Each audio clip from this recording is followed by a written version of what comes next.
Given that at the signing of the GCC agreement, it called for elections within 3 months' time, it was a very short amount of time for the international community and UNDP to prepare for that.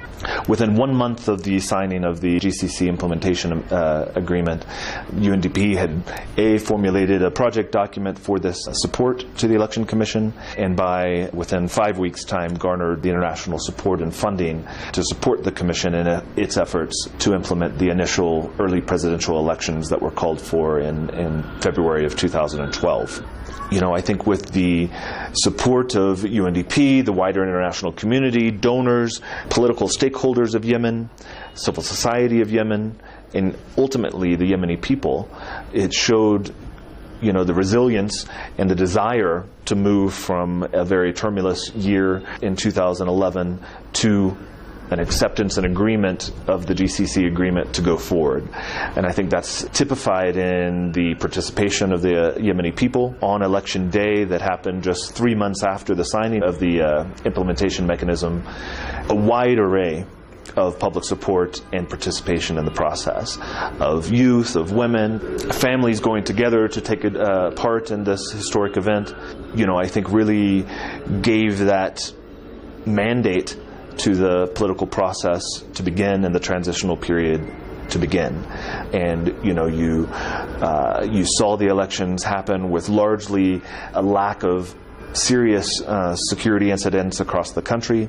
While there were isolated few, it was nothing to the degree that could have been expected or that the Yemeni and international community had potentially even planned for. So I think that is largely, let's say, in that. This project, UNDP's project, was split into 2 phases, largely phase 1 to support the early presidential elections. That was largely the initial focus because of a time constraint within 3 months. So that was really where all energy and focus needed to be put on, to garner international and public support for the elections and to ensure the successful implementation of those elections to be conducted. Phase 2, which is where we are now, is looking at all other electoral processes in the transitional period. Those include the critical priority of voter registration, to update the voter registry to ensure it reflects the voting populace of Yemen, and that is a voter registry that is credible and accepted by all political civil society as well as the Yemeni people, to support the successful conduct of a future constitutional referendum. 3, to support post-referendum elections. Depending on any amendments within a new constitution, those elections will then reflect the governance reality of a future Yemen.